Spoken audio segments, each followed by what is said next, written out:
இன்று நாம் ஆண்டவரின் திருக்காட்சி திருவிழாவை கொண்டாடுகின்றோம்.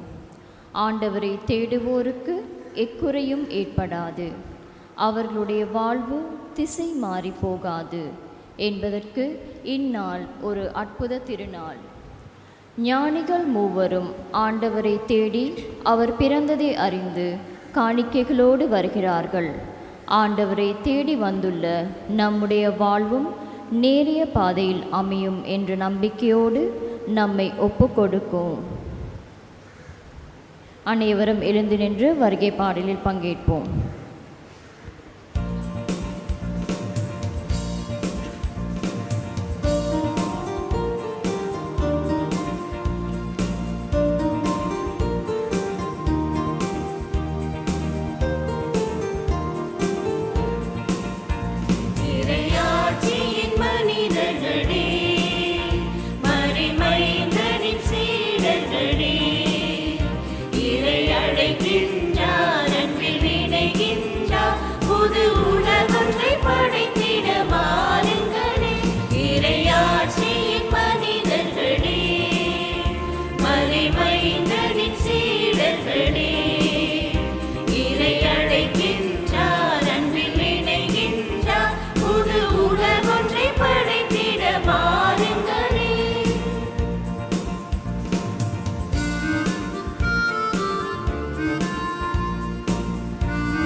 தந்தை மகன் தூயாவியாரின் பெயராலே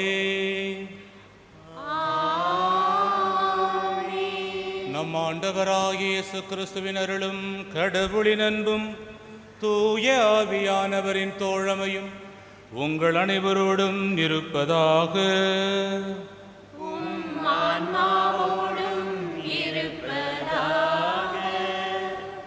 இயேசுவில் பிரியமான சகோதர சகோதரிகளே, இன்று தாய் திருச்சபையானது ஆண்டவருடைய திருக்காட்சி விழாவை பெருவிழாவாக கொண்டாடுகின்றது.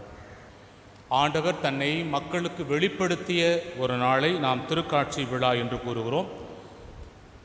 கீழ்த்திசை நாடுகளில் இதனைத்தான் கிறிஸ்துமஸ் விழாவாக கொண்டாடுகின்றார்கள்.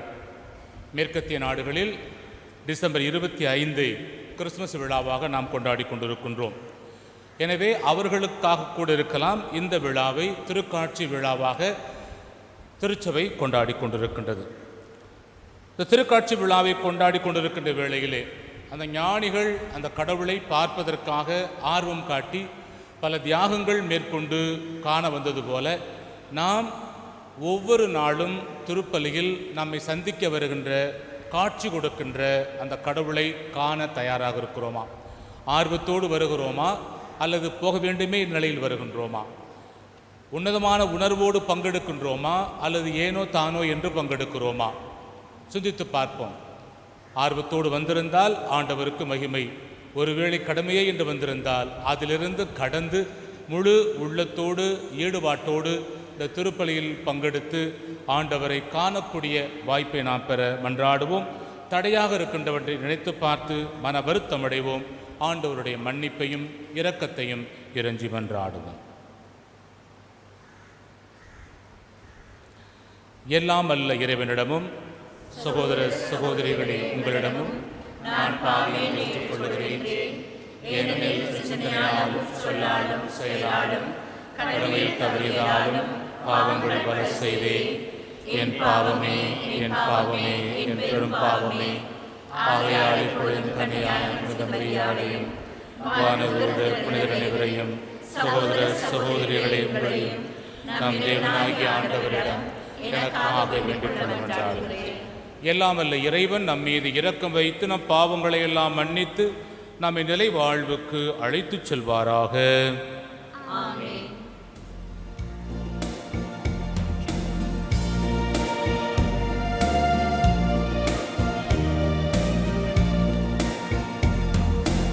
ஆண்டவரே இரக்கமாயிரும். ஆண்டவரே இரக்கமாயிரும். கிறிஸ்துவே இரக்கமாயிரும். கிறிஸ்துவே இரக்கமாயிரும். ஆண்டவரே இரக்கமாயிரும். ஆண்டவரே இரக்கமாயிரும். உன்னதங்களிலே இறைவனுக்கு மாட்சி உண்டாகுக. உலகினிலே நல்மனத்தவர்க்கு அமைதி உண்டாகுக. புகழ்கின்றோம் யாம் உம்மையே, வாழ்த்துகின்றோம் இறைவனே. உமக்கு ஆராதனை புரிந்து உம்மை மாட்சிப்படுத்துகின்றோம் யாம். உமது மேலாம் மாட்சிமைக்காக உமக்கு நன்றி நவிழ்கின்றோம். ஆண்டவராம் எம் இறைவனே, இணையில்லாத விண்ணரசே, ஆற்றல் அனைத்தும் கொண்டு இறங்கும் தேவதந்தை இறைவனே. ஏகமகனாக ஜனித்த ஆண்டவர் இயேசு கிறிஸ்து இறைவனே. ஆண்டவராம் எம் இறைவனே, இறைவனின் திருச்செம்மறியே, தந்தையினின்று நித்தியமாக செழித்த இறைவன் மகனே நீ. உலகின் பாவம் போக்குபவரே, நீர் மீது இறங்குவீர். உலகின் பாவம் போக்குபவரே, எம் மன்றாட்டை ஏற்றருள்வீர். தந்தையின் வலத்தில் வீற்றிருப்பவரே, நீர் எம் மீது இறங்குவீர். ஏனெனில் இயேசு கிறிஸ்துவே, நீர் ஒருவரே தூயவர். நீர் ஒருவரே ஆண்டவர். நீர் ஒருவரே உன்னதர். பரிசுத்த ஆவியுடன் தந்தை இறைவன் மாட்சியில் உள்ளவர் நீரே. ஆமென்.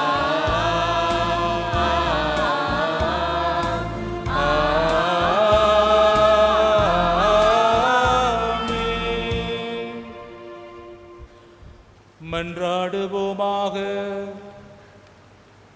இறைவாவின் மீன் வழி நடத்த ஒரே திருமகனை இன்று பிற இனத்தாருக்கு வெளிப்படுத்திய நீர் கனிவுடன் வரம்பருள உம்மை வேண்டுகின்றோம். அதனால் உம்மை ஏற்கனவே நம்பிக்கையால் அறிந்துள்ள நாங்கள் உமது மாட்சியின் தோற்றத்தை கண்டுகளிக்கும் வரை வழிநடத்தப்படுவோமாக. உம்மோடு தூயாவியாரின் ஒன்றிப்பில் இறைவனா என்றென்றும் வாழ்ந்து ஆட்சி செய்கின்ற எங்கள் ஆண்டவரும் உம் திருமகனுமாகிய இயேசு கிறிஸ்து வழியாக உம்மை மன்றாடுகின்றோம்.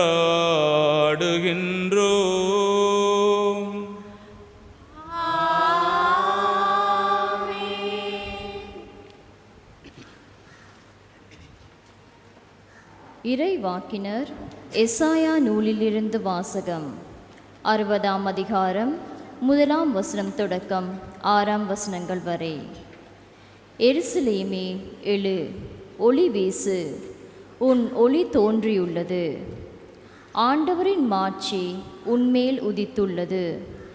இதோ இருள் பூவுலகை மூடும், காரிருள் மக்களினங்களை கவ்வும். ஆண்டவரோ உன்மீது எழுந்தருள்வார், அவரது மாட்சி உன்மீது தோன்றும். பிற இனத்தார் உன் ஒளி நோக்கி வருவர், மன்னர் உன் உதய கதிர் நோக்கி நடை போடுவர்.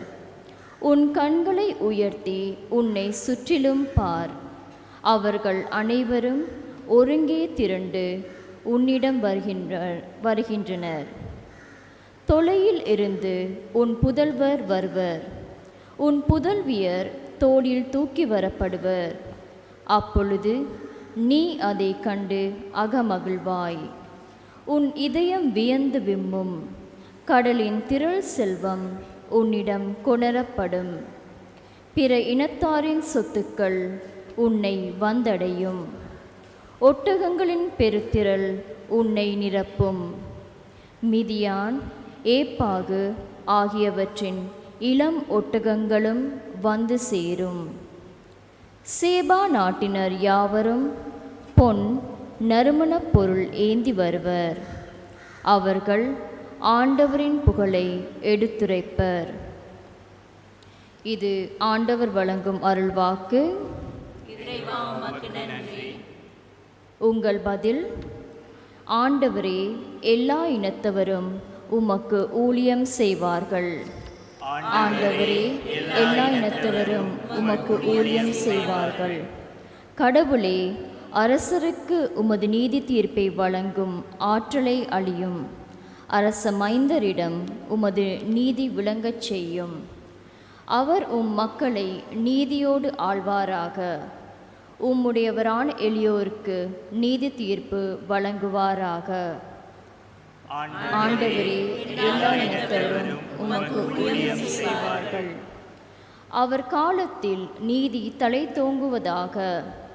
நிலா உள்ள வரையில் மிகுந்த சமாதானம் நிலவுவதாக.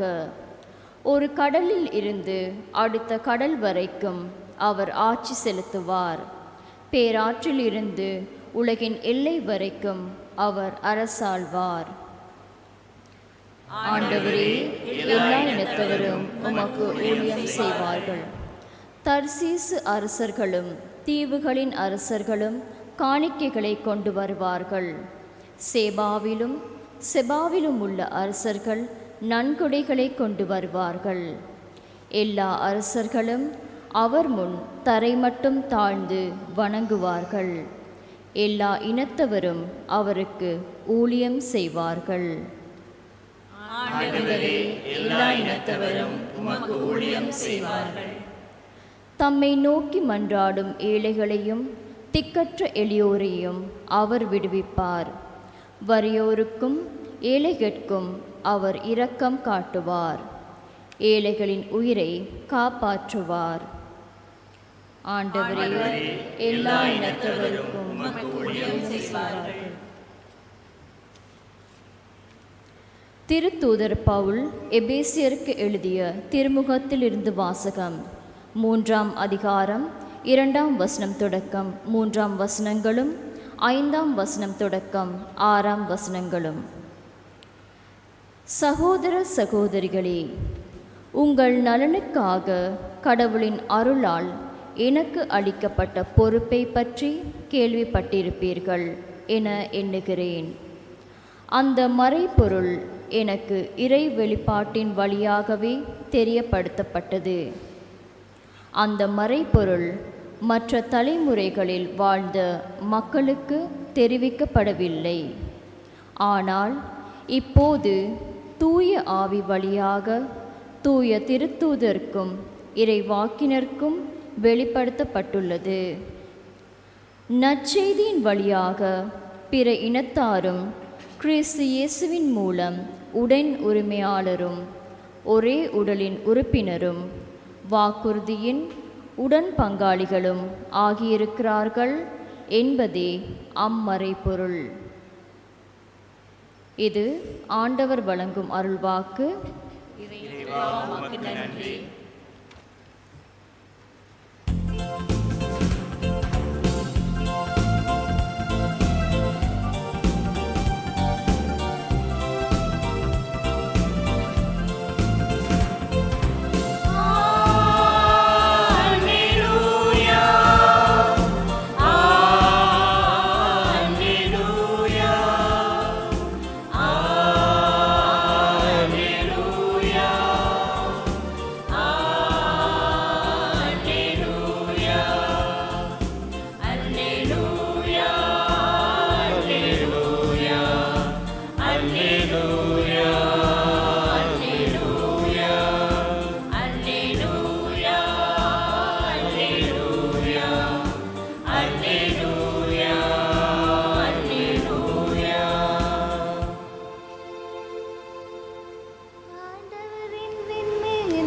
கண்டோம், அவரை வணங்க வந்திருக்கின்றோம்.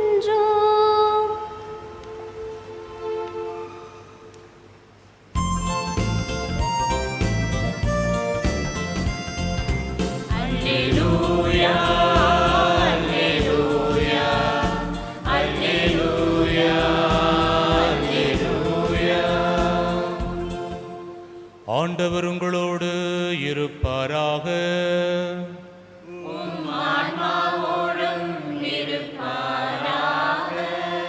புனித மத்தேயு எழுதிய தூய நற்செய்தியிலிருந்து வாசகம்.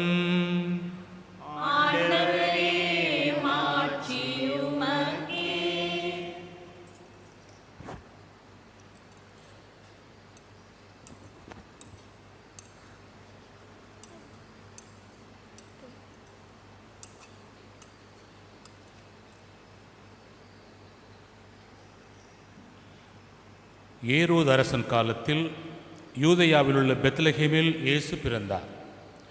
அப்போது கிழக்கிலிருந்து ஞானிகள் எருசலேமுக்கு வந்து, யூதர்களின் அரசராக பிறந்திருக்கிறவர் எங்கே? அவரது விண்மீன் எழக் கண்டோம், அவரை வணங்க வந்திருக்கிறோம் என்றார்கள். இதை கேட்டதும் ஏரோது அரசன் கலங்கினான். அவனோடு எருசலேம் முழுவதும் கலங்கிற்று. அவன் எல்லா தலைமை குருக்களையும் மக்களிடையே இருந்த மறைநூல் அறிஞர்களையும் ஒன்று கூட்டி மெசியா எங்கே பிறப்பார் என்று அவர்களிடம் விசாரித்தான். அவர்கள் அவனிடம், யூதேயாவில் உள்ள பெத்லகேமில் அவர் பிறக்க வேண்டும். ஏனெனில் யூதா நாட்டு பெத்லகேமே, யூதாவின் ஆட்சி மையங்களில் நீ சிறியதே இல்லை.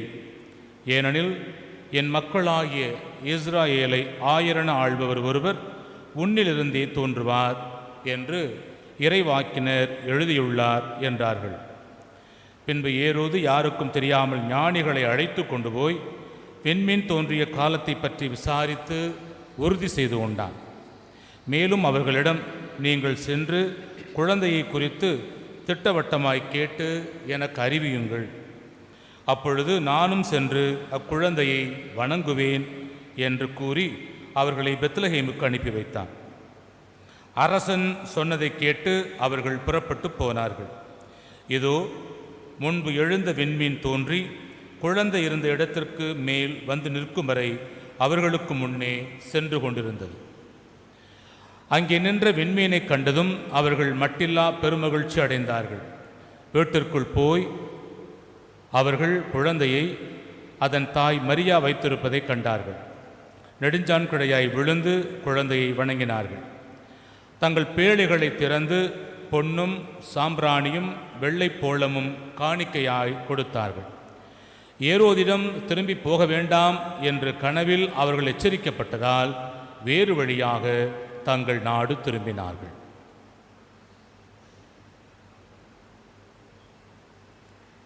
ஆண்டவரின் அருள்வாக்கு.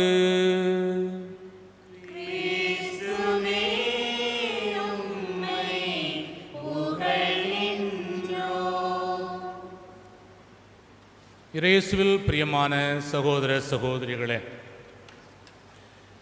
நான் முன்னுரையிலே சொன்னது போல இன்று ஆண்டவருடைய திருக்காட்சி பெருவிழாவை கொண்டாடி கொண்டிருக்கிறது தாய் திருச்சபையானது. இதனை 3 அரசர்கள் விழா அல்லது 3 ஞானிகள் விழா என்றும் கூறுவார்கள். இன்னைக்கு பார்த்தீங்கன்னு சொன்னால் பல மக்கள் கடவுள் அங்கே காட்சி கொடுத்தார், கடவுள் இங்கே காட்சி கொடுத்தார் என்று எல்லா மதங்களிலுமே சொல்லுகிறார்கள். இந்து சகோதர சகோதரிகளும் அவ்வாறு கூறுவதை நாம் கேட்டு இருக்கிறோம். அவர்கள் கடவுள்கள் அப்படி தோன்றினார்கள், இப்படி தோன்றினார்கள் என்று சொல்லி. எனவே அவர்கள் அந்த இடங்களுக்கு திருப்பயணிகளாக போவார்கள். அந்த புதுமையை பார்க்க வேண்டும், கடவுள் காட்சி கொடுத்த இடத்தையாவது பார்க்க வேண்டும் என்று சொல்லி அவர்கள் அங்கே பார்க்க போவதை நாம் பார்க்கிறோம்.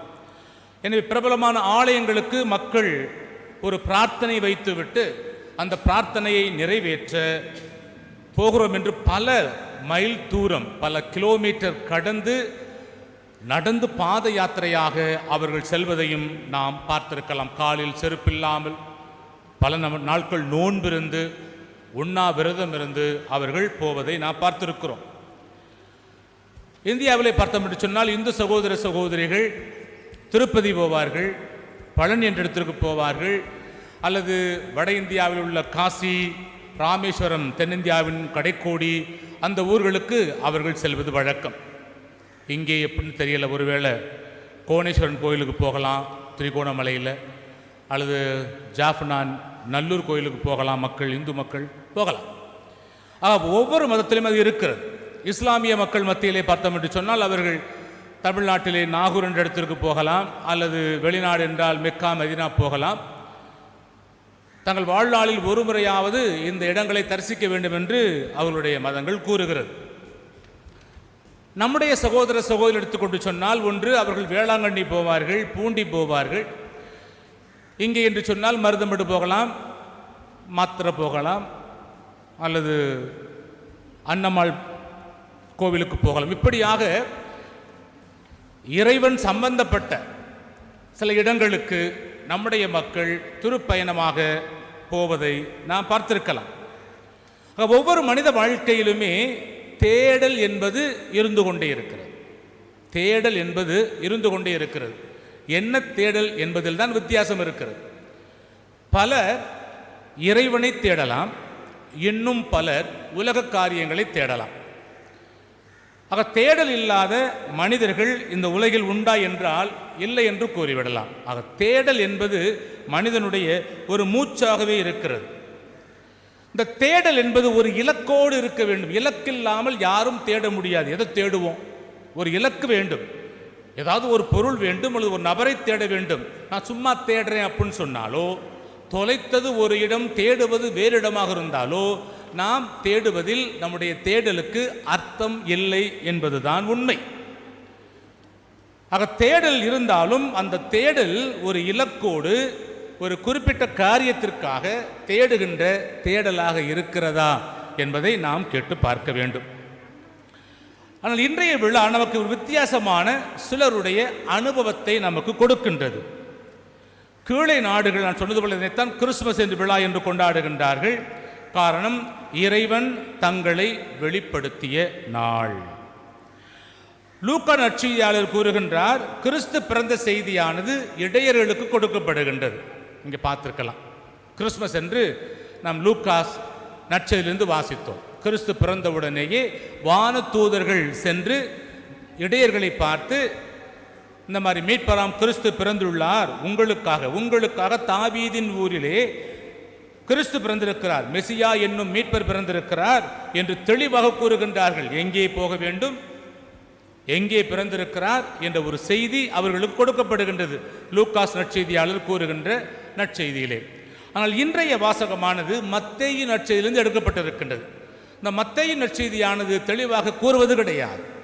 நட்சத்திரம் தோன்றியது, அந்த நட்சத்திரத்தை பார்த்து 3 ஞானிகள் இறைவனை தேடி வருகின்றார்கள்.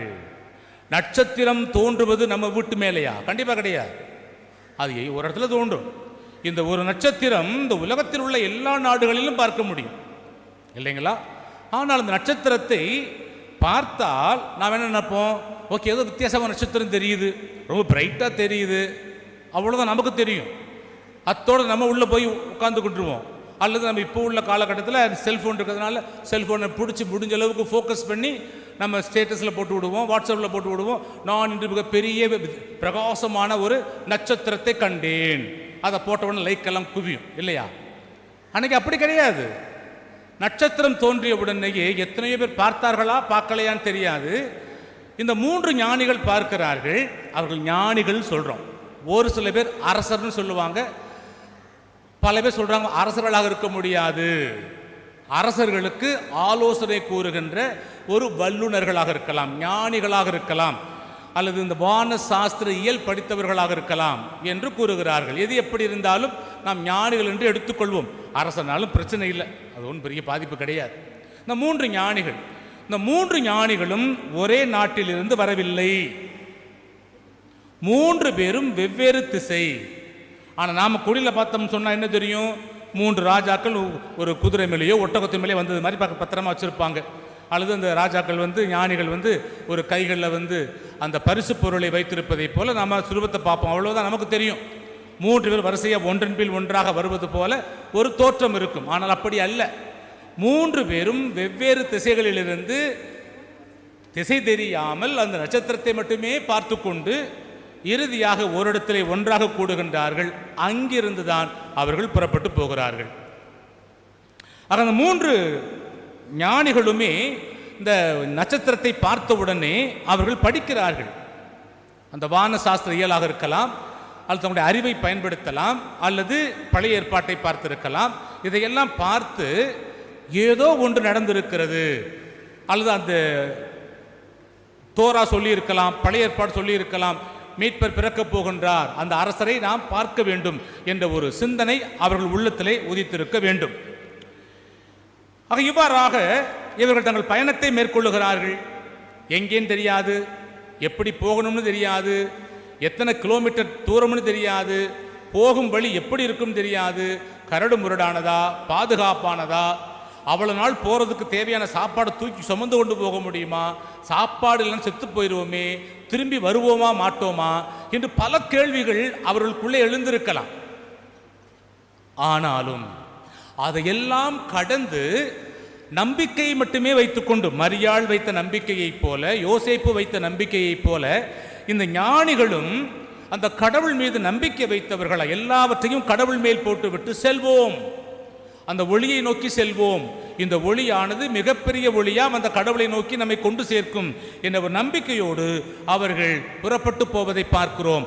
அவ்வாறு புறப்பட்டு வருகின்ற 3 பேருமே தங்கள் கைகளில் ஒரு மிக பெரியவோ சிறியவோ விலை உயர்ந்த பொருட்களை கொண்டு வந்தார்கள் என்று பார்க்கிறோம். எத்தனை ஞானிகள் அல்லது எத்தனை அரசர்கள் வந்தார்கள் என்றால் விவிலியம் 3 பேர் என்று சொல்வது கிடையாது. விவிலியம் 3 பேர் என்று சொல்வது கிடையாது. அப்புறம் எப்படி 3 ஞானிகள் சொல்றோம்? இந்த 3 பொருட்களை வைத்து 3 ஞானிகளாக இருக்கலாம் என்ற ஒரு முடிவுக்கு பல பேர் வருகிறார்கள். அவ்வளவுதான். 3 ஞானிகளா நிறைய வந்தாங்களான்னு தெரியாது. ஒரு சில ஆசிரியர் சொல்றாங்க 12 அரசர்கள் அப்படிங்கிறாங்க. இந்த 12 அரசர்கள் 12 கோத்திரத்தினுடைய பிரதிநிதிகளாக அங்கே வந்திருக்கலாம் அப்படிங்கிறாங்க. ஆனால் அதெல்லாம் எடுபடாமல் இந்த 3 காணிக்கைகளை வைத்துக்கொண்டு 3 ஞானிகள் வந்திருக்கலாம் என்று அவர்கள் கூறுவதை நான் பார்க்கலாம். முதல் வாசகம் கூறுவது என்ன? இறைவாக்கினர் எசாயா கூறுகிறார், எழு ஒளி வீசு, உன் ஒளி தோன்றியுள்ளது. எங்கேயாம்? பிற இனத்தார் உன் ஒளி நோக்கி வருவர், மன்னர் உன் உதய கதிர் நோக்கி நடைபோடுவர், சேபா நாட்டினர் யாவரும் பொன் நறுமணப் பொருள் ஏந்தி வருவர் என்று முன்னுரைக்கின்றார். 600 ஆண்டுகளுக்கு முன்னதாக, 6 நூற்றாண்டுகளுக்கு முன்னதாகவே மெசியா பிறக்கின்ற பொழுது பிற இனத்து நாட்டினர் உம்மை நோக்கி வருவார்கள், வருகின்றவர்கள் இதுபோன்று விலை உயர்ந்த பொன் நறுமணப் பொருட்களை ஏந்தி கொண்டு வருவர் என்று கூறுகிறார். அடிமைத்தனத்திலிருந்து இஸ்ராயல் மக்கள் விடுதலை பெற்று மீண்டுமாய் எருசலேமுக்கு வருவார்கள், இறைவனை தரிசிப்பார்கள். அந்த இறைவனை, விடுதலை கொடுத்த இறைவனை புறவினத்து மக்களும் ஏற்றுக்கொள்வார்கள். யூத மக்கள் மட்டுமல்ல, நாமெல்லாம் புறவினத்து மக்கள் தான், நாம் யூத மக்கள் அல்ல. ஆக அன்று அந்த ஒளி புறவினத்து மக்களுக்கு வழிகாட்டியதால் இன்று நாமும் அந்த கிறிஸ்துவை ஏற்றுக்கொண்டிருக்கிறோம், அந்த கிறிஸ்துவின் மீது நம்பிக்கை வைக்கிறோம், நாமும் மீட்கப்பட்டிருக்கிறோம். அதைத்தான் அவர் கூறுகிறார். அந்த புறவினத்து மக்களும் அவரை அறிந்து வழிபட திரளாய் வருவார்கள். இறைவன் எல்லா மக்களுக்கும் கடவுளாய் இருப்பார் என்று முதல் வாசகத்திலே நாம் வாசிக்க கேட்டோம். இன்றைய வாசகம் கூறுவதும் அதுதான். 72வது சங்கீதம் அந்த ஆசிரியர் கூறுகிறார், பாலை வெளி வாழ்வோர், அங்கிட்டலாம் பாலை நிலம் அதிகமாக இருக்கும், அந்த பாலை நிலத்தில் வாழ்வோர் அவர் முன் குனிந்து வணங்குவர். தார்சீச அரசர்களும் தீவுகளின் அரசர்களும் காணிக்கைகளை கொண்டு வருவார்கள். சேபாவிலும் செபாவிலும் உள்ள அரசர்கள் நன்கொடைகளை கொண்டு வந்து அந்த ஆண்டவர் முன்னால் வைப்பார்கள், அந்த அரசர் முன் வைப்பார்கள். தரை மட்டும் அவர் முன் பணிந்து வணங்குவார்கள் என்று இயேசுவின் பிறப்பையும் புறவினத்து அரசர்கள் அவரை நோக்கி படையெடுத்து வருவார்கள் வணங்குவதற்காக என்ற ஒரு செய்தியையும் சங்கீத ஆசிரியர் கூறுவதை நாம் பார்க்கலாம். இரண்டாவது வாசகத்திலே நாம் பார்க்கிறோம், திருத்தூதர் பவுலடியார் கூறுகிறார், நற்செய்தியின் வழியாக பிற இனத்தாரும் கிறிஸ்துவின் மூலம் நம்மை உடன் உரிமையாளரும் ஒரே உடலின் உறுப்பினரும் வாக்குறுதியின் உடன் பங்காளிகளுமாக ஆக்கியிருக்கின்றார். கிறிஸ்துவின் மூலமாக, அந்த கிறிஸ்துவை ஏற்றுக்கொள்வதன் மூலமாக அவருடைய உடன்பிறப்புகளைப் போல உடன் பங்காளிகளாக நம்மை நற்செய்தி மாற்றியிருக்கிறது என்று கூறுகின்றார். ஆக இந்த கிறிஸ்துவின் வெளிப்பாடானது, இந்த காட்சியானது அனைத்து மக்களையும் ஒன்று சேர்த்திருக்கிறது. யூதர்களையும் புறவினத்து மக்களையும், ஏழைகளையும் பணக்காரர்களையும், படித்தவர்களையும் படிக்காதவர்களையும், சாதாரண இடையர்களையும் அறிவு அதிகம் மிகுந்த ஞானிகளையும் ஒன்று சேர்த்திருக்கிறது என்பதைத்தான் நாம் சிந்திக்கிறோம். ஆக நற்செய்தியில் வருகின்ற பொழுது, பார்க்கின்ற பொழுது, ஞானிகள் இயேசுவை பார்க்க வந்ததாகவும் வழிகாட்டி அந்த விண்மீனை பின்பற்றி வந்ததாகவும் அவர்கள் கூறுகின்றார்கள். இது மகிழ்ச்சியான செய்தியா சோகமான செய்தியா? நிச்சயம் மகிழ்ச்சியான செய்தியாக இருக்க முடியும். ஆனால் அரசன் பயப்படுகிறான், அந்த மக்கள் பயப்படுகின்றார்கள். காரணம் என்ன? உங்க சொன்னது, இஸ்ராயேலை ஆளப்போகிற அரசர் பிறந்திருக்கிறாரே, அவர் எங்கே இருக்கிறார் என்று கேட்கிறார்கள். நான் தானே அரசன், எனக்கு ஒரு எதிரி பிறந்திருக்கிறானா, அவனை இந்த சிறு வயதிலேயே கொன்றுவிட வேண்டும் என்று சொல்லிதான் அவன் பல சிறு பிள்ளைகளை, 2 வயதிற்கு உட்பட்ட ஆண் குழந்தைகளை கொல்வதாக நாம் பார்க்கிறோம். ஆக மன்னனும் மக்களும் கலங்கி போயிருப்பதை பார்க்கிறோம். இந்த 3 ஞானிகள் எங்கிருந்து வந்தார்கள் என்று பார்க்கின்ற பொழுது அது உறுதியான ஆதாரமாக சொல்ல முடியாதுன்னு நினைக்கிறேன். நான் நெட்டில் போய் பார்க்கும் பொழுது அதில் ஒருத்தர் கூறியிருக்கிறார், இந்த 3 பேர் இருப்பாங்க, சொல்லுவாங்க இல்லையா, மெல்கோயர், வேற யாரு, பல்தசார், அப்புறம் யாரு, அப்போ ஆண்டவரை வருஷம் கேட்டாலும் மறந்துடுவோம் நம்ம இல்லையா, கஸ்பர், சரியா? இந்த 3 பேரில் இந்த மெல்கோயர் என்பவர் பாரசீகத்தை சேர்ந்தவராம், கஸ்பர் என்பவர் இந்தியாவை சேர்ந்தவராம், பல்தசார் என்பவர் அரேபியாவை சேர்ந்தவராம். இது நெட்டில் பார்த்தது உண்மையா பொய்யான்னு தெரியாது. ஏன்னா வெவ்வேறு நாடு நமக்கு தெரியும், யூத நாடு கிடையாது, அதுவும் நமக்கு தெரியும். இது பிற மக்கள், ஒருவேளை இருக்கலாம் வைத்துக்கொள்வோம். இந்த 3 பேரும் தான் எளிமை வடிவிலே பிறந்த அந்த ஏழை பாலகனை பார்ப்பதற்காக, இப்போ இந்தியாவிலிருந்து நாசரத்து போனால் எவ்வளவு தூரம் யோசனை பண்ணி பாருங்க, நடந்து போகிறதுன்னு சொன்னால் எவ்வளோ நாள் எடுத்திருக்கும், அரேபியாவிலிருந்து பாரசீகத்திலிருந்து இப்படியாக. ஆக இதனைத்தான் தோரா புத்தகமும் சொல்லுகிறது. விளக்கு உரையிலே யூதரவிகள் கூறுகின்றார்கள், ஆபிரகாம், ஈசாக்கு, யாக்கோபு பிறந்த பொழுதும் வானிலே ஒரு நட்சத்திரம் தோன்றியதாம். அதாவது இயேசு அந்த பரம்பரையில் வந்தவர், என்பதை நாம் உறுதியாக ஏற்றுக்கொள்ளும் விதமாக இந்த தோராவிற்கு விளக்க உரை எழுதிய கமெண்டரி எழுதிய ஆசிரியர் கூறுகின்றார்கள், ஆபிரகாம், ஈசாக்கு, யாக்கோபு பிறந்த பொழுதும் வானில் நட்சத்திரம் தோன்றியது என்று. என்னாகமத்திலே பார்க்கும் 24வது அதிகாரம் 17வது வசனத்திலே இறைவாக்கினர் பிலையாம் என்பவர் கூறுகிறார், யாக்கோபில் இருந்து விண்மீன் ஒன்று உதிக்கும், இஸ்ராயேலில் இருந்து செங்கோல் ஒன்று எழும்பும் என்று சொல்லி அதன் ஆசிரியர் கூறுவதை பார்க்கிறோம். இப்படியாக பழைய ஏற்பாடு வானத்திலே விண்மீன் தோன்றி மெசியாவுடைய பிறப்பை முன்னறிவிக்கும் என்ற கருத்துக்கள் பதிவிடப்பட்டிருக்கின்றது. இவைகளை பார்த்துத்தான் ஒருவேளை இந்த 3 ஞானிகளும் புறப்பட்டு வந்திருக்கலாம். அவர்கள் கொண்டு வந்த பொருட்கள் என்ன? 3: பொன், சாம்பிராணி, வெள்ளை போளம். இவைகளை ஏதோ கொண்டு போக வேண்டும் என்று கொண்டு வருவது கிடையாது. இப்போ நம்ம குடும்பத்தில் யாருக்காவது குழந்தை பிறந்தால் அந்த பிள்ளைக்கு தேவையான சின்ன பொருள் தங்கத்தில் கொண்டு போகலாம் இல்லையா? வளையமோ மோதிரமோ ஏதாவது கொண்டு போவோம், அல்லது துணி வாங்கிட்டு போவோம், அல்லது விளையாட்டு பொருள் வாங்கிட்டு போவோம். வீசின கை வெறும் கையுமா போக மாட்டோம். இவர்கள் ஏதோ கொண்டு போக வேண்டும் என்று கொண்டு போகவில்லை என்பதை போல தோன்றுகிறது. ஒரு காரண காரியத்தோடு சில பொருட்களை கொண்டு போகிறார்கள். 3 பேரும் கலந்து ஆலோசித்து கொண்டு போகவில்லை. ஒவ்வொருவரும் தனித்தனியாக தங்கள் நாட்டில் விலையுயர்ந்த பொருட்களை கொண்டு போகிறார்கள்.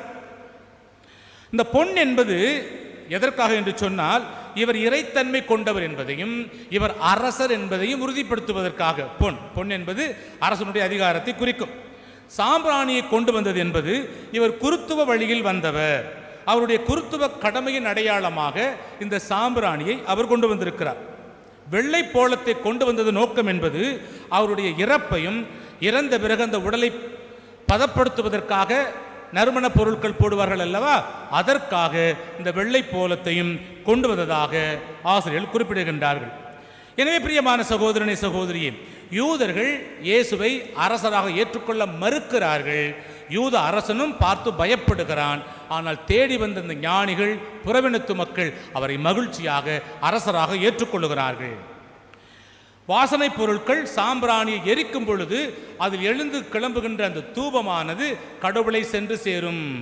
அது வழிபாட்டிற்கான ஒரு அடையாளம். நாம் கூட திருப்பள்ளியில் போடுறோம் இல்லையா, பூசைக்கு முதல்ல, அப்புறம் காணிக்கும் போது அந்த சாம்பிராணி போடுறோம் இல்லையா, தூப புகை போல என்னுடைய மன்றாட்டுக்கள் ஆண்டவரை நோக்கி எழ வேண்டும் என்பதுதான் அர்த்தம். ஆக இவர்கள் அந்த சாம்பிராணியை கொண்டு வந்தது நோக்கம், இது பலி நேரத்திலே பயன்படுத்துகின்ற ஒரு பொருள், இது கடவுளை சென்று சேர வேண்டும், ஆராதனைக்குரிய ஒரு பொருளாக, புனிதத்தின் அடையாளமாக, நேர்மைக்கு அடையாளமாக இந்த சாம்பிராணியை அவர்கள் கொண்டு வந்திருக்கிறார்கள். ஆக இயேசுவின் பிறப்பு 3 விதமான ஒரு வினைகளை உருவாக்கியதாம், செயல்களை உருவாக்கியது. 3 விதமான மக்கள். 1, இயேசுவனுடைய பிறப்பு பலருக்கு பயத்தை கொடுத்தது, கலக்கத்தை கொடுத்ததுன்னு பார்த்தோம். ஏரோதுக்கும் அவனை சார்ந்தவர்களுக்கும் பயத்தை கொடுத்தது. 2வது குழுவினரான மக்கள் சாதாரண மக்கள், எது நடந்தா எங்களுக்கு என்ன என்று ஒரு இன்டிஃபரண்டாக வாழுகின்ற மக்கள், நியூட்ரலாக இருக்கின்றவங்க. என்ன வந்தாலும் அவங்களுக்கு ஒரு இதுவும் ஜாலியும் இருக்காது, சோகம் இருக்காது, எப்படியோ போயிட்டு போகுது என்று வாழுகின்ற மக்கள். 3வது மக்கள் இடையர்களும் இந்த ஞானிகளும். ஆண்டவருடைய பிறப்பில் பெருமகிழ்ச்சி கொண்டவர்கள் அவர்கள்தான். அதற்காகத்தான் அவர்கள் பல்வேறு கஷ்டங்களை மேற்கொண்டு வருகிறார்கள். இந்த விழா நாம் கற்றுக் கொடுக்கின்ற படிப்பினை என்ன, பாடம் என்ன? முதலாவது, நாம் எந்த குழுவை சார்ந்தவர்களாக இருக்கிறோம்? கலங்கி போயிருக்கின்ற குழுவா, எதுவும் கண்டுகொள்ளாத குழுவா, அல்லது 3வது வருகின்ற ஞானிகள் இடையர்களைப் போல மகிழ்ச்சியான குழுவை சார்ந்தவர்களாக இருக்கிறோமா? நம்மையே கேட்டு பார்க்க வேண்டும். இயேசுவை தேட நாம் தயாராக இருக்கிறோமா? ஒவ்வொரு முறையும் நாம் திருப்பலியிலே கலந்து கொள்கிறோம். உண்மையிலேயே இதில் இறைவன் மெய்யாகவே பிரசன்னமாக இருக்கிறார் என்பதை உணர்கின்றோமா? அந்த தேடலோடு வருகிறோமா? அல்லது ஞாயிற்றுக்கிழமை ஒரு கடன் திருநாள் போக வேண்டும், இல்லை என்றால் ஃபாதர் கூப்பிட்டு கேட்பாரு, நல்லது கெட்டதுக்கு போனால் அவனை கோயிலில் பார்க்கலையே அப்படின்னு கொடுக்க மாட்டாரு என்று பயந்து கொண்டு வருகிறோமா? அது உண்மையான தேடலாக இருக்க முடியாது. உண்மையான தேடல் என்பது உள்ளத்தின் ஆழத்திலிருந்து அந்த இறைவனை தேடிக்கொண்டே இருக்கக்கூடிய ஒரு மனநிலையில் இருக்க வேண்டும். அல்லது உலகப் பொருட்கள் மீது ஆசைப்பட்டு அதனை தேடி ஓடிக்கொண்டிருக்கிறோமா? எத்தனை பேர் கோயிலுக்கு வர்றாங்க இன்னைக்கு? எத்தனை பேர் கடவுள் மீது தாகமாக இருக்கிறாங்க? எத்தனை பேர் நம்பிக்கையோடு இருக்கிறாங்க? எத்தனை பேர் இந்த கடவுளை காண்பதற்கு கஷ்டப்பட்டு முயற்சி எடுத்து வர்றீங்க? இல்லையே. பல பேர் ஜாலியாக வீட்டில் இருப்போம் இருக்கிற மக்களும் உண்டு. கோயில் திறக்கப்படாத காலத்தில் லைவ் ஸ்ட்ரீம் போயிட்டு இருந்துச்சு, நேரலை போய் கொண்டிருந்தது. அதை பார்க்க கூட இல்லை. நான் பலமுறை சொல்லிக்கிட்டு இருக்கிறேன், அதை பாருங்கன்னு கட்டாயம் சொல்ல வரல. அதாவது ஒரு தேடல் இருக்கும் பட்சத்தில் நாம் அதை தேடுவோம். இதிலாவது இறை வார்த்தையை கேட்போம். நேரடியாக நாம் அந்த இறைவனை தரிசிக்க முடியவில்லை என்று சொன்னாலும் கிடைக்கின்ற வாய்ப்புகளை பயன்படுத்தி அவரை தேடுவோம் என்ற அந்த தேடல் எரிந்து கொண்டிருக்க வேண்டும். அது இருக்கிறதா என்பதை பார்க்க வேண்டும். இயேசுவுக்காக நீங்கள் கொண்டு வந்திருக்கின்ற காணிக்கை என்ன? பொன் கிடையாது, பொருள் கிடையாது. நான் ஏழையாக இருக்கிறேன், பணக்காரனாக இருக்கிறேன். என்னால் முடிந்ததை கடவுளுக்கு கொடுக்கக்கூடிய மனநிலையில் நாம் இருக்கிறோமா? அல்லது கொடுக்காமல் எனக்கெனவே வைத்துக் கொள்ளுகின்ற சுயநலவாதிகளாக இருக்கிறோமா? எங்கே போகிறோம் என்று தெரியாமலேயே புறப்பட்டு போன அந்த மக்களைப் போல நாம் இருக்கிறோமா? எங்கே இருந்தாலும் அவரை தேடுவேன் என்ற ஒரு தேடலோடு வாழுகிறோமா? சிந்தித்து பார்ப்போம். அப்பேற்பட்ட ஒரு தேடுகின்ற மனநிலையோடு, ஞானிகளுடைய மனநிலையோடு, நம்மால் முடிந்த காணிக்கைகளை எடுத்துக்கொண்டு வருகின்ற மனநிலையோடு வாழ தேவையான வரத்தை இறைவன் நாம் ஒவ்வொருவருக்கும் தர வேண்டும் என்ற உணர்வோடு இந்த திருப்பலியில் தொடர்ந்து நாம் பங்கெடுப்போம். ஆமென். அனைவரும் எழுந்து நம்முடைய விசுவாசத்தை அறிக்கையிடுவோம். ஒரே கடவுளை நம்புகின்றேன். விண்ணகமும் மண்ணகமும் காண்பவை காணாதவை யாவும் படைத்த எல்லாம் வல்ல தந்தை அவரே, கடவுளின் ஒரே மகனாய் உதித்த ஒரே ஆண்டவர் இயேசு கிறிஸ்துவை நம்புகின்றேன். இவர் காலங்களுக்கெல்லாம் முன்பே தந்தையிடமிருந்து பிறந்தார். கடவுள் என்று கடவுளாக, ஒளி என்று ஒளியாக, உண்மை கடவுள் என்று உண்மை கடவுளாக உதித்தவர். இவர் உதித்தவர், உண்டாக்கப்பட்டவர் அல்ல. தந்தையோடு ஒரே பொருளானவர். இவர் வழியாகவே யாவும் படைக்கப்பட்டன. மனிதர் நமக்காகவும் நம் மீட்புக்காகவும் விண்ணகமிருந்து இறங்கினார். தூய ஆவியால் கன்னிமரிடம் உடல் எடுத்து மனிதனானார். மேலும் நமக்காக ஓய்வுகாலத்தின் அதிகாரத்தில் சிலுவையில் அறையப்பட்டு பாடுபட்டு இறந்து அடக்கம் செய்யப்பட்டார்.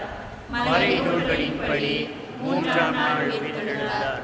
விண்ணகத்திற்கு எழுந்தருளி எல்லாம் வல்ல தந்தையின் வலப்பக்கம் வீற்றிருக்கிறார். வாழ்வோரையும் இறந்தோரையும் தீர்ப்பிட மாட்சியுடன் மீண்டும் வரவிருக்கின்றார். அவரது ஆட்சிக்கு முடியாது. தந்தையிடமிருந்தும் அவரிடமிருந்தும் புறப்படும் ஆண்டவரும் உயிரளிப்பவருமான தூய ஆவியாரை நம்புகின்றேன். இவர் தந்தையோடும் மகனோடும் ஒன்றாக ஆராதனையும் மாட்சியும் பெறுகின்றார். இறைவாக்கினர் வாயிலாக பேசியவர் இவரே. ஒரே புனித கத்தோலிக்க திருத்தூதர்களும் திரு அவையை நம்புகின்றேன். பாவ மன்னிப்புக்கான ஒரே திருமுழுக்கை ஏற்றுக்கொள்கின்றேன். இறந்தோரின் உயிர்ப்பையும் வரவிருக்கும் மறுமை வாழ்வையும் எதிர்பார்க்கின்றேன். ஆமென். இறைவனை தேடி வந்த ஞானிகள் தாங்கள் கஷ்டப்பட்டு சேர்த்த உயரிய பொருள்களை காணிக்கை கொண்டு வந்ததைப் போல நாமும் நம்முடைய உள்ளங்களை கொண்டு வந்து ஆசீர்வாதங்களை பெறவும் நமக்கு தேவையான வரங்களை இறைவன் தந்து வழிநடத்த வேண்டும் என்ற உணர்வோடு நம்முடைய மன்றாட்டுக்களை ஏறெடுப்போம். உங்கள் பதில் ஆண்டவரே எங்கள் மன்றாட்டை கேட்டருளும் என்பதாகும். ஆண்டவரே எங்கள் மன்றாட்டை கேட்டருளும். அன்பு தந்தையே இறைவா, எம் திருச்சபையை வழிநடத்தும் திருத்தந்தை, ஆயர்கள், குருக்கள், கன்னியர்கள், துறவரத்தார் மற்றும் பொதுநிலையினர் அனைவரும் தங்களிடம் ஒப்படைக்கப்பட்ட மக்களுக்கு உண்மை கிறிஸ்துவை வெளிப்படுத்தும் கருவிகளாக இருக்கவும், மக்களை கிறிஸ்துவுக்குள் வழிநடத்த அவர்களுக்கு தேவையான ஆற்றலை தர இறைவா உம்மை மன்றாடுகின்றோம். உன் கண்களை உயர்த்தி உன்னை சுற்றிலும் பார் என்று அமைத்த எம் இறைவா, நாங்கள் ஒரு சிறு வட்டத்துக்குள் அடங்கிவிடாமல் நீர் படைத்த இவ்வுலகில் வாழும் அனைத்து மக்களையும் உம்மை போல் அன்பு செய்யவும், ஏழை எளியோர்களையும் குடும்பத்திலுள்ள முதியோர்களையும் ஆதரவற்றவர்களையும் நேசிக்கவும், அரவணைத்து அவர்களின் வாழ்வாதாரங்களை உயர்த்தவும், நாங்கள் உழைத்திட நல் மனதினை பெற்றிட வேண்டிய வரங்களை தருமாறு இறைவா உம்மை மன்றாடுகின்றோம்.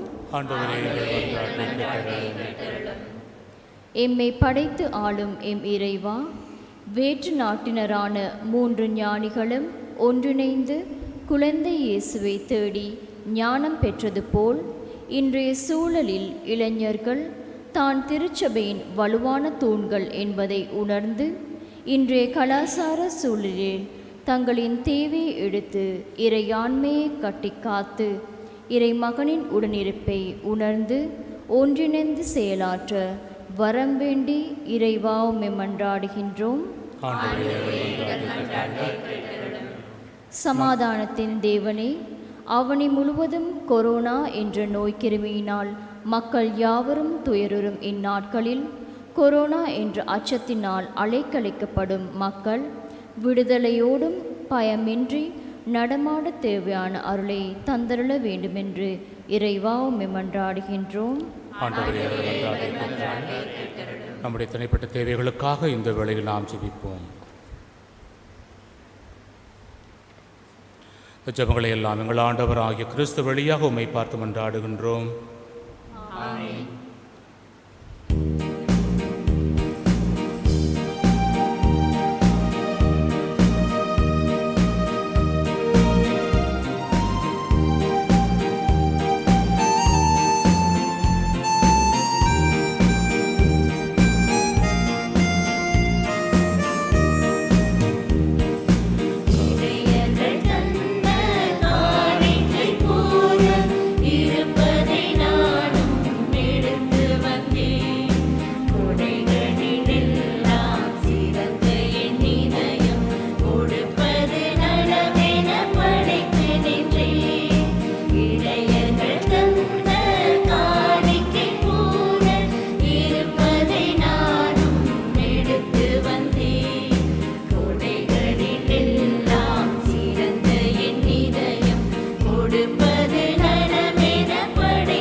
பிரியமான சகோதரனே சகோதரி, என்னுடையதும் உங்களுடையதுமான இப்பலி எல்லாம் அல்ல வானக தந்தைக்கு ஏற்றதாகும்படி ஜெபியுங்கள்.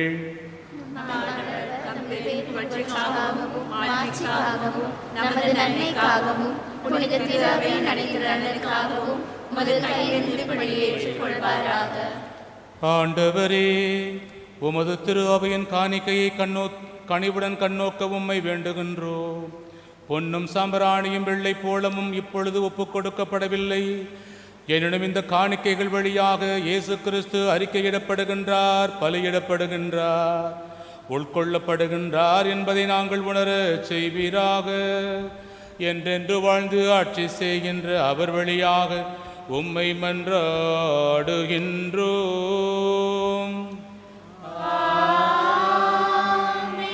ஆண்டவர் உங்களோடு இருப்பாராக.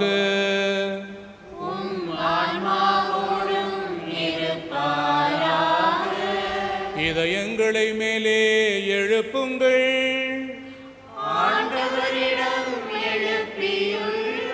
நாம் இறைவனாகிய ஆண்டவருக்கு நன்றி கூறுவோம்.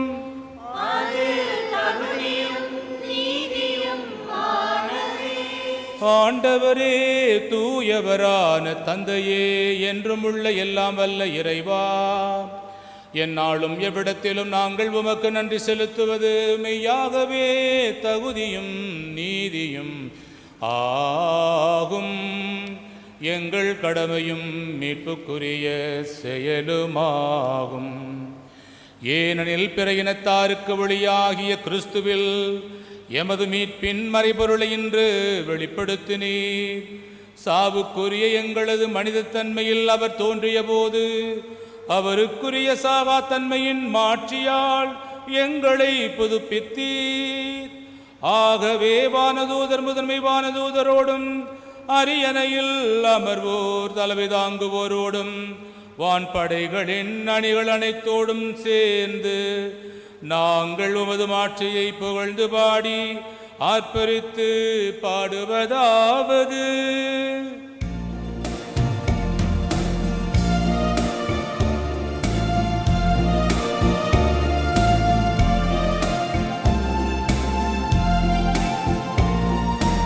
தூயவர் தூயவர் தூயவர் வான்படைகளின் கடவுளாம் ஆண்டவர், விண்ணகமும் மன்னகமும் உமது ஆட்சியால் நிறைந்துள்ளன.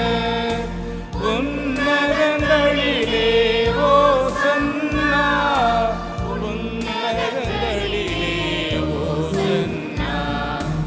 ஆண்டவர் பெயரால் வருகிறவர் ஆசி பெற்றவர்.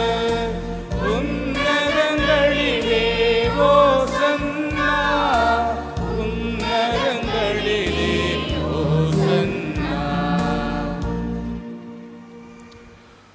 ஆண்டவரே, நீர் மெய்யாகவே தூயவர், தூய்மை அனைத்திற்கும் ஊற்று. ஆகவே உம்முடைய ஆவியை பொழிந்து இக்காணிக்கைகளை தூய்மைப்படுத்த உம்மை வேண்டுகின்றோம். இவ்வாறு எங்கள் ஆண்டவர் இயேசு கிறிஸ்துவின் உடலும் இரத்தமுமாக எங்களுக்கு இவை மாறுவனவாக. அவர் பாடுபட விளங்கணிந்து தம்மை கையளித்த போது அப்பத்தை எடுத்து நன்றி செலுத்தி அதை பிட்டு தம் சீடர்களுக்கு அளித்து கூறியதாவது: அனைவரும் இதிலிருந்து பெற்று உண்ணுங்கள், ஏனெனில் இது உங்களுக்காக கையளிக்கப்படும் என் உடல்.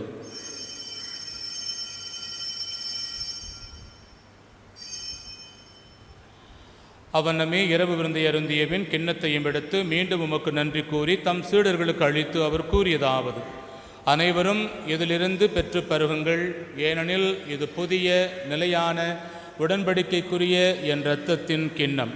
இது பாவ மன்னிப்புக்கென்று உங்களுக்காகவும் பலருக்காகவும் சிந்தப்படும். இதை என் நினைவாக செய்யுங்கள்.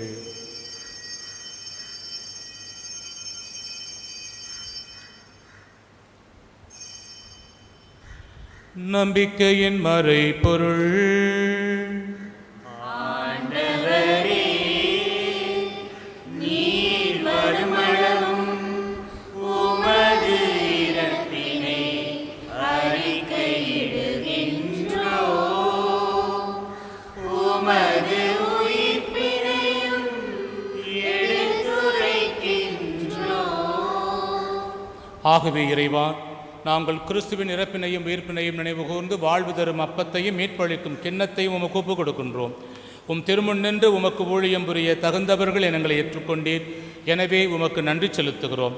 மேலும் கிறிஸ்துவின் உடலிலும் இரத்தத்திலும் பங்கு கொள்ளும் எங்களை அதே தூய் ஆவியால் ஒன்று சேர்க்க வேண்டும் என உம்மை தாழ்மையுடன் மன்றாடுகின்றோம். ஆண்டவரே, உலகெங்கும் பரவி இருக்கும் இது திரு அவையை நினைவு கூர்ந்தருளும். எங்கள் திருத்தந்தை பிரான்சிஸ், எங்கள் ஆயர் மால்கம் ரஞ்சித், எல்லா திரு நிலையினர் ஆகிய அனைவரோடும் உமது திரு அவை அன்பில் நிறைவு பெறச் செய்தருளும். உயிர்த்தெழும் எதிர்நோக்குடன் துயில் கொள்ளும் எங்கள் சகோதரர் சகோதரிகளையும் இறந்தோர் அனைவரையும் இரக்கத்துடன் நினைவு கூர்ந்து உமது திருமுக ஒளியினுள் ஏற்றருளும். எங்கள் அனைவர் மீதும் இரக்கமாயிரும். கடவுளின் கன்னித்தாயான புனித மரியா, அவருடைய கணவரான புனித யோசேப்பு, புனித திருத்தூதர்கள், இவ்வுலகில் உமக்கு உகந்தவராயிருந்தோர் ஆகிய புனிதர் அனைவருடனும் நாங்கள் நிலைவாழ்வில் பங்கு கொள்ளும் தகுதி பெற்று உம் திருமகன் இயேசு கிறிஸ்து வழியாக உம்மை புகழ்ந்தேத்தும் வரம் அருள உம்மை மன்றாடுகின்றோம். இவர் வழியாக இவரோடு இவரில் எல்லாம் வல்ல இறைவனாகிய தந்தையே, தூய ஆவியாரின் ஒன்றிப்பில் எல்லா புகழும் மாட்சியும் என்றென்றும் உமக்கு உரியதே. ஆமென்.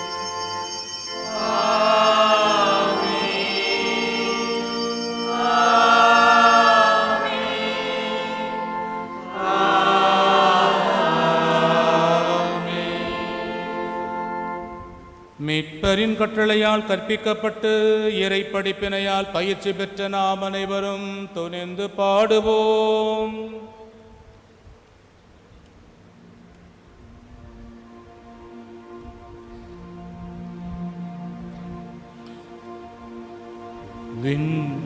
விண்ணுலகில் இருக்கின்ற எங்கள் தந்தையே, உமது பெயர் தூயதென போற்றப் பெறுக. உமது ஆட்சி வருக. உமது திருவுளம் விண்ணுலகில் நிறைவேறுவது போல மண்ணுலகிலும் நிறைவேறுக. எங்கள் அன்றாட உணவை என்று எங்களுக்கு தாரும். எங்களுக்கு எதிராக குற்றம் செய்வோரை நாங்கள் மன்னிப்பது போல எங்கள் குற்றங்களை மன்னியும். எங்களை சோதனைக்கு உட்படுத்தாதேயும், தீமையிலிருந்து எங்களை விடுவித்தருளும். எங்களை விடுவித்தருளும். ஆண்டவரே, தீமை அனைத்திலுமிருந்தும் எங்களை விடுவித்து எங்கள் வாழ்நாளில் அமைதியை கனிவுடன் அருள உம்மை மன்றாடுகின்றோம். உடைய இரக்கத்தின் உதவியால் நாங்கள் பாவத்திலிருந்து எப்போதும் விடுதலை பெற்று யாதொரு கலக்கமும் இன்றி நலமாயிருப்போமாக. நாங்கள் எதிர்நோக்கி இருக்கும் பேரின்பத்திற்காகவும் எம் மீட்பராகிய இயேசு கிறிஸ்துவின் வருகைக்காகவும் காத்திருக்கின்றோம்.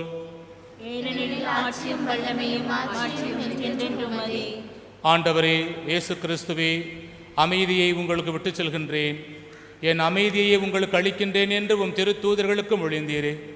எங்கள் பாவங்களை பாராமல் திரு அவையின் நம்பிக்கையை கண்ணோக்கி திருவிழத்திற்கேற்ப அதற்கு அமைதியையும் ஒற்றுமையையும் அளித்தருள்வீராக. என்றென்றும் வாழ்ந்து ஆட்சி செய்கின்றவர் நீரே.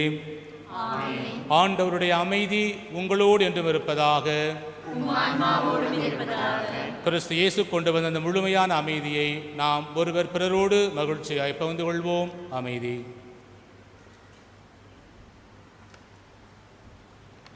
உலகின் பாவங்களை போக்கும் இறைவனின் செம்மறியே, எங்கள் மேல் இரக்கமாயிரும். உலகின் பாவங்களை போக்கும் இறைவனின் செம்மறியே, எங்கள் மேல் இரக்கமாயிரும். உலகின் பாவங்களை போக்கும் இறைவனின் செம்மறியே, எங்களுக்கு அமைதியை அளித்தருளும். இதோ இறைவனின் செம்மறி, இவரை உலகின் பாவங்களை போக்குகின்றவர். இவர் தருகின்ற திருவிருந்திலே கலந்து கொள்ள வந்திருக்கின்ற ஒவ்வொருவருமே பேறு பெற்றோர்.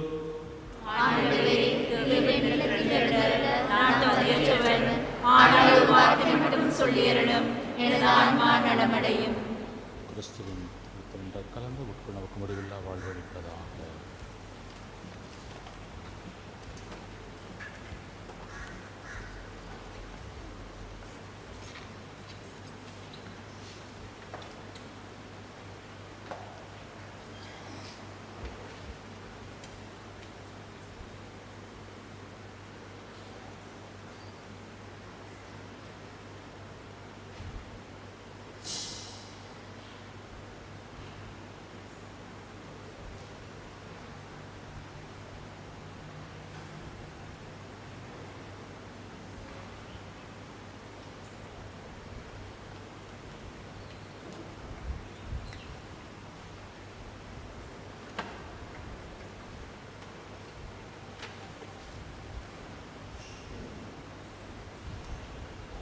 ஆன்மீக திருவிருந்தை பிரசவம். என் இனிய இயேசுவே, தூய நற்கருணையில் நீர் உண்மையாகவே பிரசன்னமாயிருக்கிறீர் என்பதை நான் நம்புகிறேன். இந்த உலகத்தில் உள்ள எல்லா பொருள்களையும் விட உம்மை நான் அன்பு செய்கிறேன். மேலும் உன்னை என் ஆன்மாவில் வரவேற்க ஆவல் கொண்டுள்ளேன். ஆனால் உம்மை இப்போது நற்கருணை வடிவத்தில் பெற முடியாத காரணத்தினால் ஆன்மீக வடிவில் என் உள்ளத்தில் எழுந்து வாரும். நீர் என்னோடு இருப்பதைப் போல் நினைத்து உம்மை அரவணைத்து கொள்ளவும் உம்மோடு முழுமையாக இணைந்து வாழவும் விரும்புகிறேன். உம்மை விட்டு ஒருபோதும் பிரியாமல் இருக்க வரம் தாரும் இயேசுவே. ஆமேன்.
Good morning. Good morning, Father. සහෝදර සහෝදරියනි අපේ ඉංග්‍රීසි පවුල් දිවිය කමිටුවේ ඉංග්‍රීසි ෆැමිලි ලයිෆ් කමිටුව එකෙන් රැෆල් ඩ්‍රෝ ටිකට් එකක් විකුණන්න ලෑස්ති කරලා තියෙනවා.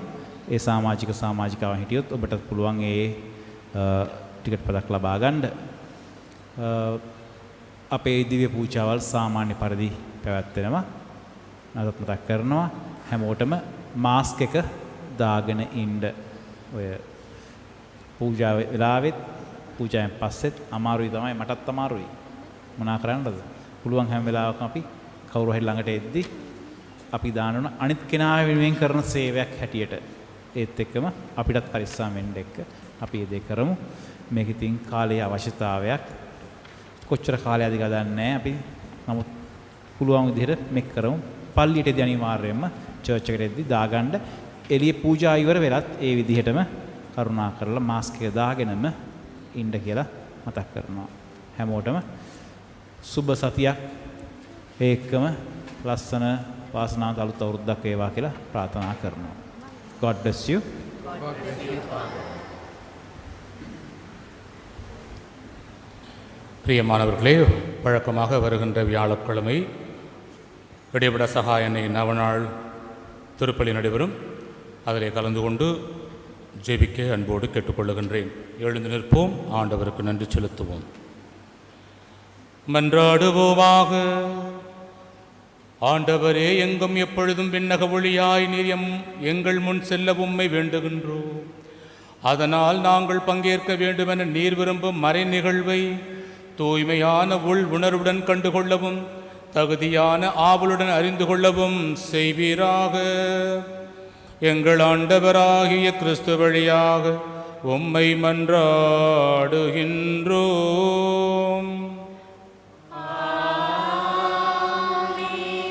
ஆண்டவர் உங்களோடு இருப்பாராக.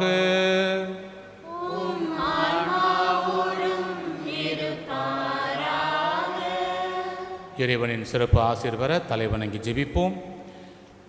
இருளினின்று உங்களை தமது வியத்தகு ஒளிக்கு அழைத்த இறைவன் தமது ஆசியை கனிவுடன் உங்கள் மீது பொழிந்து உங்கள் இதயங்களை நம்பிக்கையிலும் எதிர்நோக்கிலும் அன்பிலும் உறுதிப்படுத்துவாராக.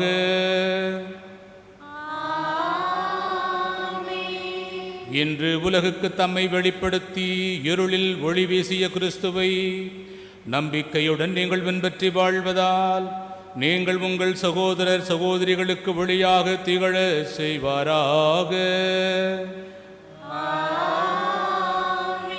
ஞானிகள் விண்மீனை பின்தொடர்ந்து ஒளியின் ஒளியாகிய நம் ஆண்டவர் இயேசு கிறிஸ்துவை மிகுந்த மகிழ்ச்சியோடு கண்டடைந்ததைப் போன்று நீங்களும் எம்மை வாழ்வின் பயணத்திற்கு பின் அவரிடம் வந்து செய்வீர்களாக.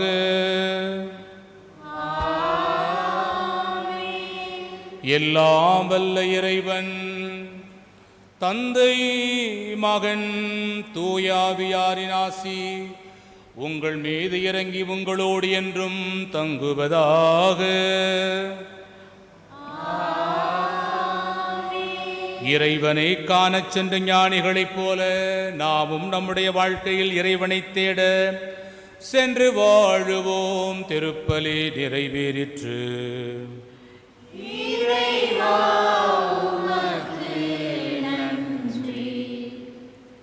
நம் நாட்டுக்காக தேவ தாயாருக்கு செபம்.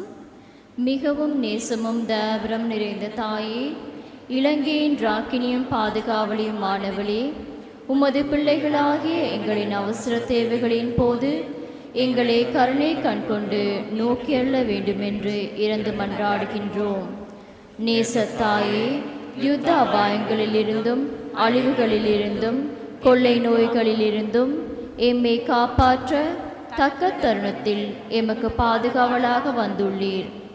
என்றுமே தோல்வி காணாத உம்முடைய அன்பை பார்த்து சகலவிதமான வன் செயல்களிலிருந்தும் பகைமைகளிலிருந்தும் எம்மை காப்பாற்றியருள வேண்டுமென்று இறந்து மன்றாடுகின்றோம். எமது நாட்டில் நீதினதும் அன்பினதும் ராஜ்யத்தை கட்டியெழுப்ப அருள் புரிந்தருளும். அன்பான தாயே, உமது தாய்க்குரிய அன்பையும் கரிசனையும் நன்றாக அறிந்து கொண்ட நாம் எமது நாட்டிலுள்ள சகல இனத்தவர்களையும் மக்களையும் உமது அன்பான தயபரப்பிலும் பாதுகாப்பிலும் ஒப்படைக்கின்றோம். எமது சமுதாயத்தில் சகோதரத்துவத்தையும் சமாதானத்தையும் ஒற்றுமையும் கொண்டு வர எமக்கு உதவி புரிந்தருளும். நாம் அனைவரும் ஒரே குடும்பத்தின் சகோதர சகோதரிகள் போல் வாழ எம்மத்தில் நிலையான சமாதானத்தை பெற்று தந்தருளும். ஆமேன்.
சேர்ந்து சொல்வோம். அச்சிட்ட சிலுவை என்ற எழுத்தினாலே எங்கள் சத்துருக்கர்களிடத்திலிருந்து எங்களை ரட்சித்துக் கொள்ளும். எங்கள் சர்வேஸ்வரா, பிதா சுதன் பரிசுத்த ஆவியின் பேராலே ஆமென்.